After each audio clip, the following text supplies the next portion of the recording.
कराड तालुक्यातील गावांना घरकुल योजना लाभ व अनुदान रकमेत वाढ व्हावी यासाठी तहसीलदार कचेरीवरती मोर्चाचे आयोजन करण्यात आले होते। या मोर्चामध्ये अनेक गावांचा समावेश होता।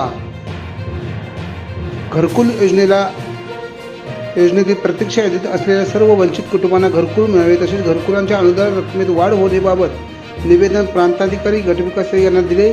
त्यावेळी अनेक मान्यवर उपस्थित होते। सन 2018 पासून कराड तालुक्यातील सर्व ग्रामपंचायत क्षेत्रात येणारे अंदाजे 200 ग्रामपंचायत कार्यक्षेत्र असणाऱ्या आपल्या तालुक्यात प्रत्येक गावात 50 ते 60 ते 100 च्या पटीत लाभार्थी प्रतीक्षा यादी समाविष्ट आहेत।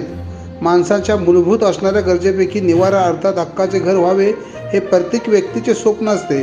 मात्र सरकारकडून अनुदानात किंवा लाभार्थ्यांना वेळेत घर उपलब्ध करून न दिल्यामुळे आज कराडमध्ये तहसीलदार कार्यालयावरती प्रचंड मोठा असा मोर्चा काढण्यात आला होता। या मोर्चाला अनेक लोक सहभागी झाले होते।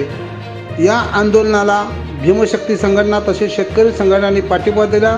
तसेच काँग्रेसचे पदाधिकारी तसेच मलकापूरचे नगरसेवक मनोहर शिंदे, नितीन थोरात काँग्रेसचे पदाधिकारी मोर्चाला पाठिंबा देण्यासाठी उपस्थित होते। महाराष्ट्रात घरकुल संबंधी पहिलाच मोर्चा सरपंच संघटनेतर्फे येत्या काळात संपूर्ण महाराष्ट्रात लढा उभारणार असल्याची माहिती संग्राम बाबा यांनी यावेळी दिली। या मोर्चाला कराड तालुक्यातील सर्व गावांनी सहभाग नोंदवला होता। शासनाला जाग येत नाही। वारंवार आम्ही पाठपुरावा केला, परंतु प्रत्येक वेळी आम्हाला सांगितलं जातं की पैसे येतील त्यावेळी बघू, परंतु इथून जर एखादं निवेदन वर जात नसेल तर पैसे येऊ शकत नाहीत। आणि अजून 10 वर्ष जरी आपण थांबलो तर ह्याच्यावरती पैसे येऊ शकत नाहीत। म्हणून आम्ही आज हा धडक मोर्चा तहसीलदार कचेरी कराड इथे घेऊन आलोय। या आवाज ऐकून तरी किमान शासनानं या कराड तालुक्यातील घरकुल लाभार्थींच्या खात्यावरती पैसे सोडावेत। आणि आमची अशी नम्र विनंती आहे की येत्या दिवाळीच्या आत प्रत्येक घरकुलाच्या खात्यावरती प्रत्येक घरकुल लाभार्थीच्या खात्यावरती किमान पहिला हप्ता जमा झाला पाहिजे। याचबरोबर शासन घरकुलाला किती पैसे देते? फक्त 3 लाख रुपये, 1,20,000 रुपये खात्यावरती मस्टची 20,000 आणि शौचालयाचे 12,000। 1,00,000 रुपये घर होतंय का हो? 1,00,000 रुपये फाउंडेशन सुद्धा होत नाही। आता तुम्ही सिमेंटचे दर बघा, वाळूचे दर बघा, खडीचे दर बघा, पत्र्याचे दर बघा। आता वीट तुमच्या 8 रुपये 16 रुपये गेल्या, म्हणजे डबल किमती झाल्यात। पण तू शासन गेल्या 10 वर्षापूर्वीचा जी घेऊन बसले आणि 3 लाख रुपये घर बांधा म्हणते। 3 लाखात ही लोक कशी तरी घर बांधणार? 10 वर्षात 5 वर्षाच्या घराचा पुन्हा खेळ खंडोबा, पुन्हा मी तुमच्या दारात, म्हणजे गरीबाला गरीब कार्यक्रम चाललाय। त्यामुळे आमचं असं मागणं आहे की घरकुलाला किमान 3 लाख रुपये मिळालं पाहिजे। तुमच्या मंत्र्यांच्या तुमच्या आमदारांच्या पुढच्या 1.5 लाख रुपयाचे आणि लोकांची घरं तुम्ही म्हणता 3 लाखात बांधा, तर हे शक्य नाही। इथनं पुढच्या काळामध्ये तुम्ही शहरी लोकांना 2,65,000 देत आहे। शहरात मटेरियल वेगळं येते का हो?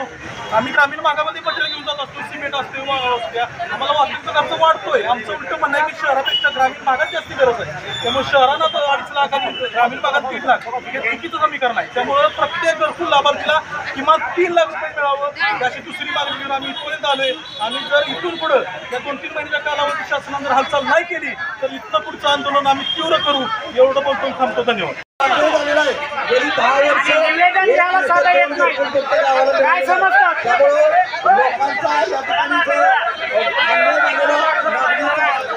नाही पत्ता तुम्हाला पोस्टर सुद्धा करता आला असतं, लक्षात घ्या।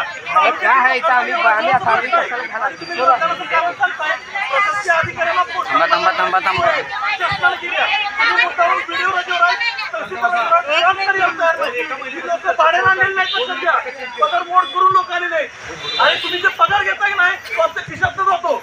आम्ही जो टॅक्स भरतो त्यात नाही, आम्ही 10 रुपयाची वडी खरेदी घेतो, 2 रुपये आमचा टॅक्स जातो शासनाला। तुम्ही चेष्टा लावली आमची। व्हिडिओ कुठे बोलवते ना, निवेदन घ्यायचं, निवेदन घेऊन आश्वासन द्या काय करायचं काय नाही।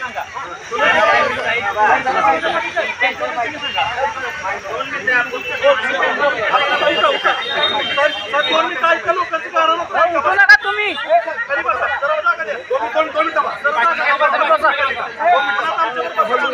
लोकांचं कारण तरी ऐका।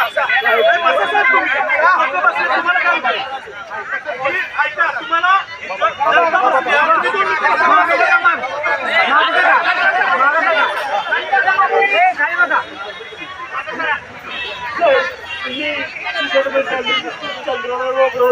माझ्या तिला चालता येत नाही, उठता येत नाही. आज 3 वर्ष झालं घरकुलचं मी कागदपत्र औषध माझ्या आता बायका बोलत माझ्या रोजी राहते. मला घर बांधायला पैसे माझ्या पाहून जातोय. आणि मला 3 वर्ष झालं शासनाने सांगितलं आता येते साहेबनी दरवर्षी कागद 1000-1200 टाकून घरावर चालतोय मी. मला कुठतरी न्याय द्या, मला घरकुल द्या. मी तुम्हाला कागदपत्र दिलेच की 3 वर्ष झाले दिले. माझी आई जागा बसली. मला आज म्हणली मला तू जाऊन येईल म्हणली. अशी परिस्थिती आहे लोकांची. पैसे चार घरं दिलेली नाही त्या 3 वर्षात. 7 वर्षात 4 घरं दिलेली. ते मला सांगा तुम्ही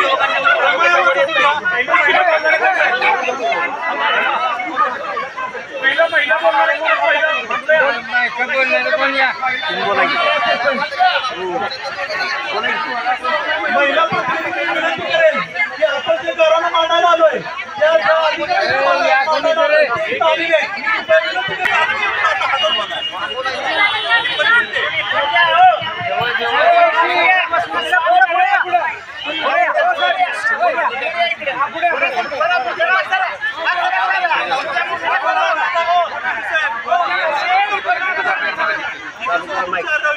ऐकून घ्या लोकांचं. आजी खाली बसा.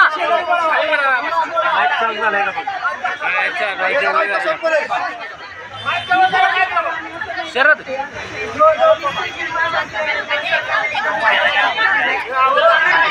सरपंच आवाज मागणं करा.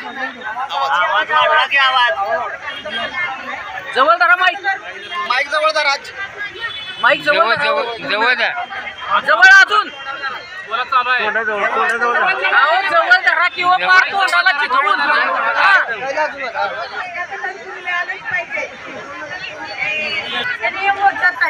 आमच्या बरोबरची दखल घेतली. आज मी गेल्या वर्षी 70 वर्षाची महिला आहे. माझा मुलगा आणि मी सोबत पूर्ण घर कंप्लीट करतोय. माझ्या मुलाच्या घरामुळे लग्न होत नाही. आम्ही किती माझा तर आम्हाला कंप्लीट करावं. पोलीस प्रशासनाला विनंती आहे, आम्ही अतिरेकी नाही, आम्ही दरोडेखोर नाही. कृपया तुम्ही थोडीशी आम्हाला जागा द्यावी. तुम्ही मगापासून जी अरेरावी चालल्या कृपया थांबवावी. थोडीशी लोकांना जागा द्या. आम्ही काय आतंकवादी नाही, लक्षात घ्या. तुम्ही जर एवढा आम्हाला दरोडा घातलायचा आम्ही हात उचलला, लक्षात घ्या. कृपया माझी विनंती राहील पोलिसांना तुम्ही थोडंसं मागे सरकावं. हॅलो, मी 15 वर्ष झालं माझं मालक वाढलं होतं. 3 मुलं मग अजून घरकुल येत नाही. 3 मुलं शाळा शिकवायची करायचं कसं घरकुल मिळालं. 6 वर्ष झालं माझं नाव आलं तरी घरकुल मला मिळालं. आज घेतो उद्या घेतो आणि माझं ओबीसी सरपंच मिळाल्यामुळं राग धरून घरकुल बांधकाम काढते. पहिला हप्ता मिळाला, दुसरा हप्ता जमा केला नाही. राजकीय पुढाऱ्यांचं ऐकून व्हिडिओ साहेबांनी दुसरा हप्ता दाखला केला नाही.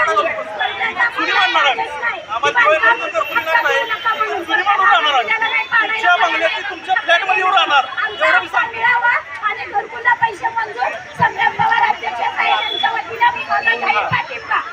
16-17 पासून मंजूर केले. एका गावाला 10 दिलेली नाही. हक्कासाठी उभे आहेत. खरोखर शासनाची एवढी दिरंगाईनं काम चालू आहे. प्रत्येक वर्षी 7 किंवा 8 घरं मंजूर होतात. आमच्या कासारचंपे गावातून 140 ते 170 नावाची यादी आहे. 10 वर्षानंतर जर तुमची 70 घरांची जर यादी होणार असली तर 140व्या नंबरच्या माहितीला तुमच्याकडून 20व्या वर्षी घरकुल मिळणार असेल तर तुम्ही घर पोचवणार का? ज्या मुलांची लग्न होत नाहीत, ज्यांना घरं व्यवस्थित आहेत, त्या कुटुंबाची परिस्थिती स्वतः जाऊन बघा. वेळेवर कुणाला घरकुल मिळत असल्यामुळे कुणाची लग्न होत नाहीत.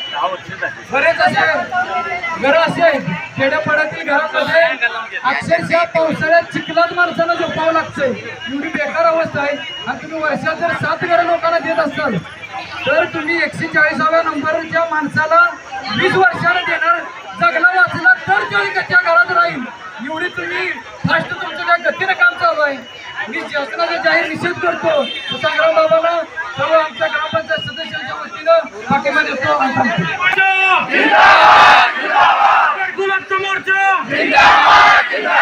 संग्राम बाबा संग्राम बाबा संग्राम बाबा. घरकुल आपल्या हक्काचं. आपल्या सर्वांना विनंती आहे की आपण एवढ्या सगळ्या गुन्ह्यामध्ये आपली जी मागणी आहे ती शासनापर्यंत पोहोचवण्याकरता आपण शांत कार्यालयामध्ये आलेला आहे. साहेबांनी थोडी विनंती की आचारसंहिता असल्यामुळे त्याला साहेबांना खाली येणार नाही. पण जे 5 लोक आहेत त्यांना हे निवेदन द्यावं. आणि मी एवढं चांगलं संग्राम जे आमचे सरपंच भागाचे मित्र आहेत त्याचं चांगलं काम आहे.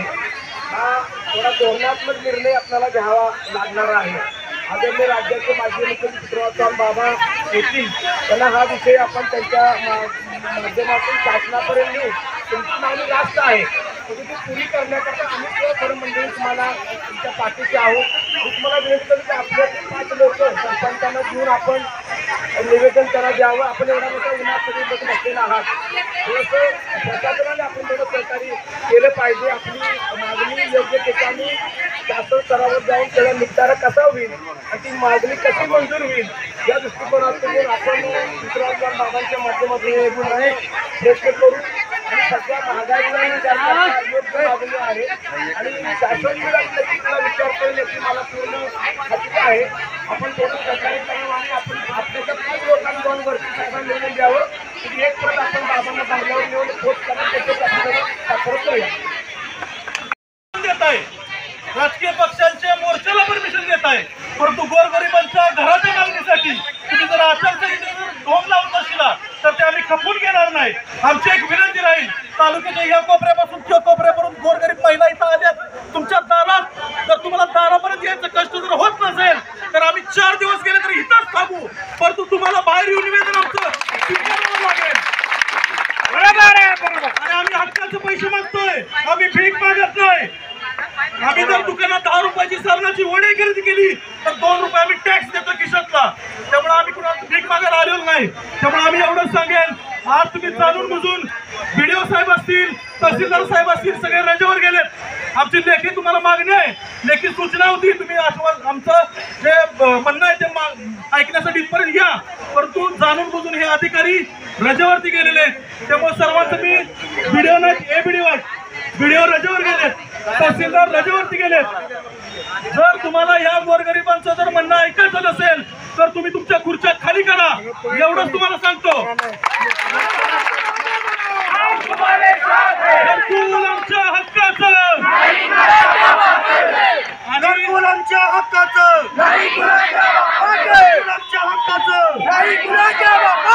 मुलांच्या हक्काचं